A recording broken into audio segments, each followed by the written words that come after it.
जय श्री कृष्ण। राधे कृष्ण। ओम नमो भगवते वासुदेवाय। भगवान की दो प्रकृतियां, अपरा और परा। संसार अपरा प्रकृति से है और जीव परा प्रकृति। अपरा प्रकृति जड़ तथा निरंतर परिवर्तनशील है और परा प्रकृति चेतन तथा नित्य अपरिवर्तनशील है। भगवान ने अपरा और परा दोनों को अपना ही प्रकृति अर्थात स्वभाव बताया है। भगवान का स्वभाव होने से अपरा प्रकृति की स्वतंत्र भगवान से अलग सत्ता नहीं है, परंतु जीव परा प्रकृति अपरा को सत्ता और महत्ता देकर उनके साथ अपना संबंध जोड़ देता है। यह संबंध जीव दो प्रकार से मानता है। पहला अहमता पूर्वक, जैसे मैं शरीर हूं, और ममता पूर्वक, जैसे शरीर मेरा है। ये माना हुआ संबंध ही संपूर्ण प्राणियों के उत्पन्न होने के उनमें कारण है। वास्तव में संपूर्ण जगत के कर्ता, कारण और कार्य एक भगवान ही है। भगवान के सिवाय दूसरा कोई है ही नहीं।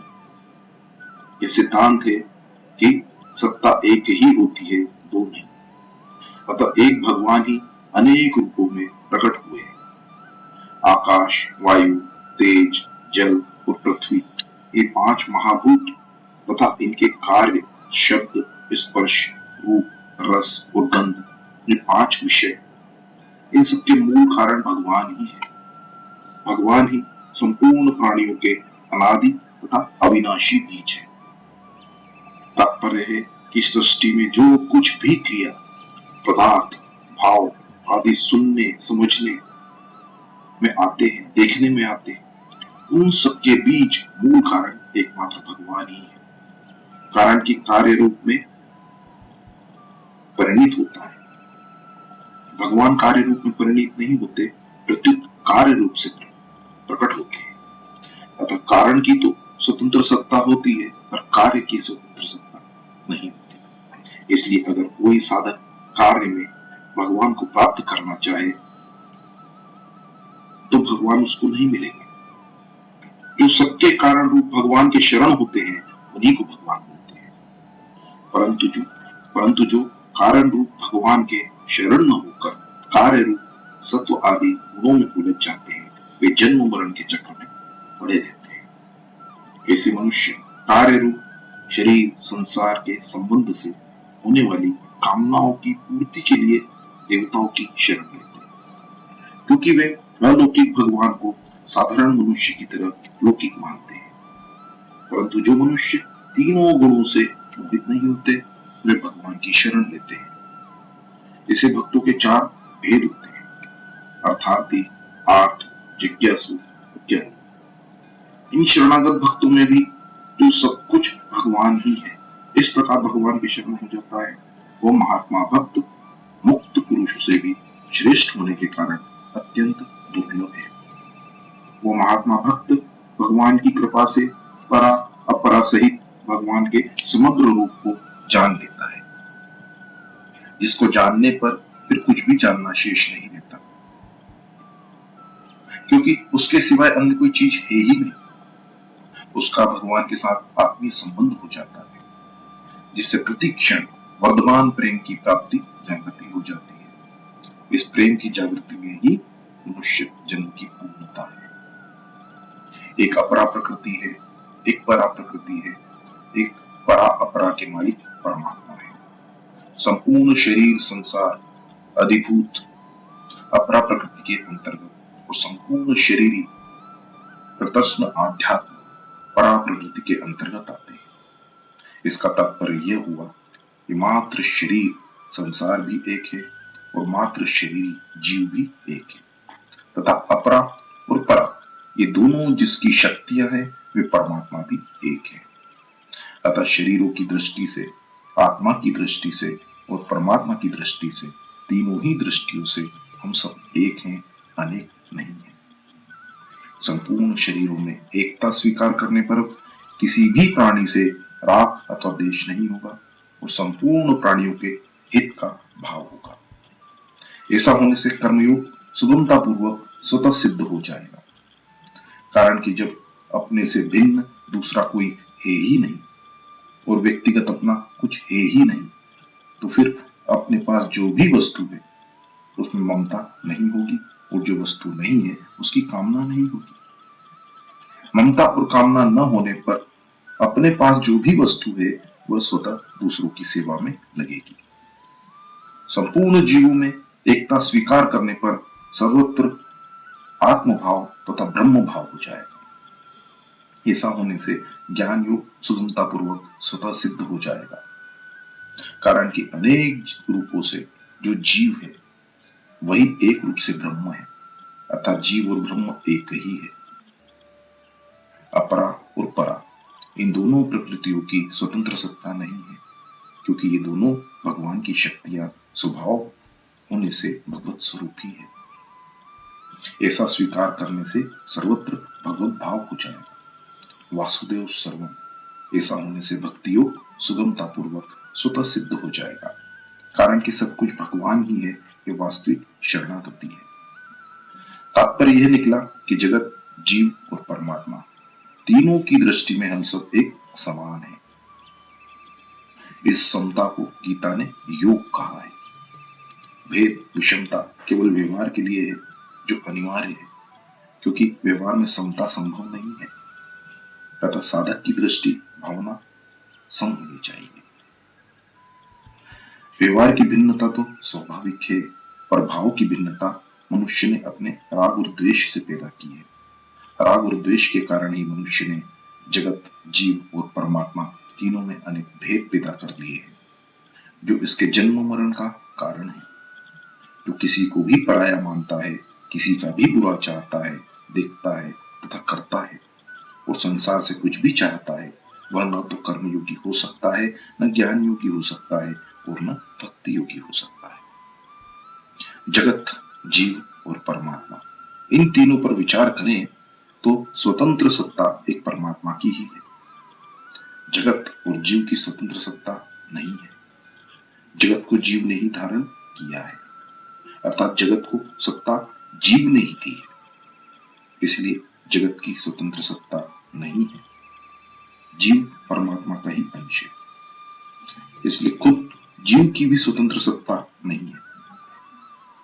तात्पर्य है कि जगत की सत्ता जीव के अधीन है और जीव की सत्ता परमात्मा के अधीन है, इसलिए एक परमात्मा के सिवाय अन्य कुछ नहीं है।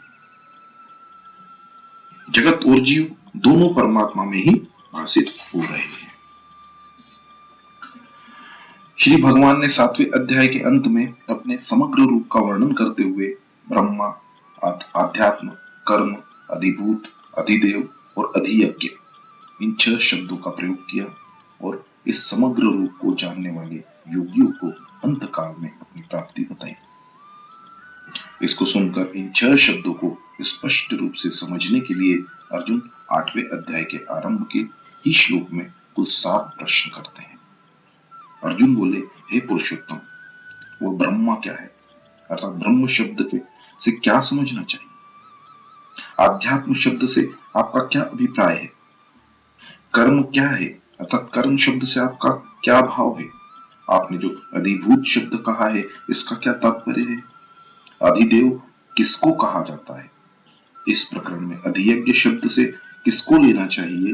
वह अधियज्ञ इस देह में कैसे है? हे मधुसूदन, जो पुरुष वशीभूत अंतकरण वाले हैं, अर्थात जो संसार से सर्वथा हटकर अनन्य भाव से केवल आप में ही लगे हुए हैं, उनके द्वारा अंतकाल में आप कैसे जानने में आते हैं? अर्थात वे आपके किस रूप को जानते हैं और किस प्रकार से जानते हैं? अब भगवान आगे के 2 श्लोक में अर्जुन के 6 प्रश्नों का क्रम से उत्तर देते हैं। श्री भगवान बोले, परम अक्षर का नाम ब्रह्म है। यद्यपि गीता में ब्रह्म शब्द प्रणव, वेद, प्रकृति आदि का वाचक भी आया है, तथापि यहाँ ब्रह्म शब्द के साथ परम और अक्षर विशेषण देने से यह शब्द सर्वोपरि सच्चिदानंदन अविनाशी निर्गुण निराकार परमात्मा का वाचक है। ऐसे तो आत्मा को लेकर जो वर्णन किया जाता है वह भी आध्यात्म है। आध्यात्म मार्ग का जिसमें वर्णन हो वो मार्ग भी आध्यात्म है, और इस आत्मा की जो विद्या है उसका नाम भी आध्यात्म है, परंतु यहाँ स्वभाव विशेषण के साथ आध्यात्म शब्द आत्मा का अर्थ अर्थात जीव के होने का स्वरूप का वाचक है। स्थावर जंगम जितने भी प्राणी देखने में आते हैं उनका जो भाव अर्थात होनापन है, उस होनेपन को प्रकट करने के लिए जो विसर्ग अर्थात त्याग है उसको कर्म कहते हैं। महाप्रलय के समय प्रकृति की अक्रिय अवस्था मानी जाती है तथा महासर्ग के समय प्रकृति की सक्रिय अवस्था मानी जाती है। इस सक्रिय अवस्था का कारण भगवान का संकल्प है कि मैं एक ही बहुत रूपों से हो जाऊं। इस संकल्प से सृष्टि की रचना होती है। तात्पर्य है कि महाप्रलय के समय अहंकार और संचित कर्मों के सहित प्राणी प्रकृति में लीन हो जाते हैं और उन प्राणियों के सहित प्रकृति एक तरह से परमात्मा में लीन हो जाती है। उस लीन हुई प्रकृति को विशेष क्रियाशील करने के लिए भगवान का पूर्वोक्त संकल्प ही विसर्ग अर्थात त्याग है। भगवान का यह संकल्प ही कर्मों का आरंभ है, जिससे प्राणियों की कर्म परंपरा चल पड़ती है। कारण कि महाप्रलय में प्राणियों के कर्म नहीं बनते, प्रत्युत उसमें प्राणियों की सुषुप्त अवस्था रहती है। महासर्ग के आदि में कर्म शुरू हो जाते हैं।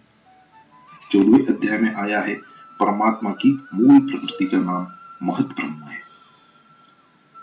उस प्रकृति में लीन हुए जीवों का प्रकृति के साथ विशेष संबंध करा देना अर्थात जीवों का अपने अपने कर्मों के फलस्वरूप शरीरों के साथ संबंध करा देना ही परमात्मा के द्वारा प्रकृति में गर्भ स्थापना करना है। उसमें भी अलग अलग योनियों में तरह तरह के जितने शरीर पैदा होते हैं उन शरीरों की उत्पत्ति में प्रकृति हेतु है और उसमें जीव रूप से भगवान का अंश है।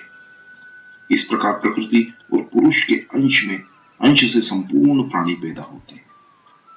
13वें अध्याय के 26वें श्लोक में भगवान ने कहा है कि स्थावर जंगम जितने भी प्राणी उत्पन्न होते हैं वे सब क्षेत्र प्रकृति और क्षेत्रज्ञ पुरुष के संयोग से ही पैदा होते हैं। क्षेत्रज्ञ का विशेष संयोग अर्थात स्थूल शरीर धारण करने के लिए भगवान का संकल्प रूप विशेष संबंध ही स्थावर जंगम प्राणियों के स्थूल शरीर पैदा करने का कारण है।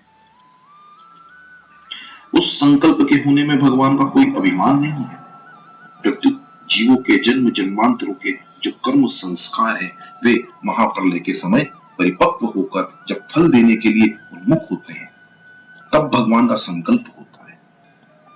जैसे कर्म करते करते थकावट होती है तो कर्तव्य अभिमान, कर्म फलासक्ति और संचित कर्मों के ज्यों के त्यों रहते हुए ही प्राणियों को नींद आ जाती है। नींद में विश्राम पाने से थकावट दूर होती है और कर्म करने के लिए शरीर, इंद्रियां, मन, बुद्धि में ताजगी आ जाती है, सामर्थ्य आ जाती है। इसी रीति से प्राणी कर्तव्य अभिमान, फल आसक्ति और संचित कर्मों के सहित प्रलय में सूक्ष्म प्रकृति में और महाप्रलय में कारण प्रकृति में लीन हो जाते हैं। उन लीन हुए प्राणियों के संचित कर्म विश्राम पाकर परिपक्व होकर अर्थात प्रारब्ध रूप होकर फल देने के लिए उन्मुख हो जाते हैं। तब भगवान का संकल्प होता है और उस संकल्प से प्राणियों का जन्म आरंभ कर्मों के साथ विशेषता से संबंध जुड़ जाने का नाम ही कर्म है। इस प्रकार जीवों के कर्मों की प्रेरणा से भगवान में मैं एक ही बहुत से रूपों में हो जाऊं यह संकल्प होता है। मनुष्य मात्र के द्वारा विहित और निषिद्ध जितनी क्रियाएं होती है उन सब क्रियाओं का नाम कर्म है। तात्पर्य है कि मुख्य कर्म तो भगवान का संकल्प हुआ और उसके बाद कर्म परंपरा चलती है। परिशिष्ट भाव यह है कि परा प्रकृति भगवान का स्वभाव है। प्रकृति का हो चाहे स्वभाव का हो एक ही बात है। यह परा प्रकृति अर्थात जीव ही अध्यात्म नाम से कहा गया है। इसको भगवान ने अपना अंशिक भी बताया है। दूसरा तात्पर्य है कि बालक जवानी और वृद्धावस्था में, जागृत, स्वप्न और सुषुप्ति में, 84 लाख योनियों में, सर्ग और महाप्रलय में भी जीव का कभी भाव नहीं होता, अर्थात इसका अपना भाव, सत्ता या होनापन सदा विद्यमान रहता है। सृष्टि रचना रूप कर्म को त्याग कहने का क्या तात्पर्य है कि इसमें अपनी स्थिरता का त्याग है। कारण कि तत्व स्थिर अचल है वो उस स्थिरता का त्याग ही कर्म है। भगवान का सृष्टि रचना रूप कर्म ही आदि कर्म है। जिससे कर्मों की परंपरा चली है।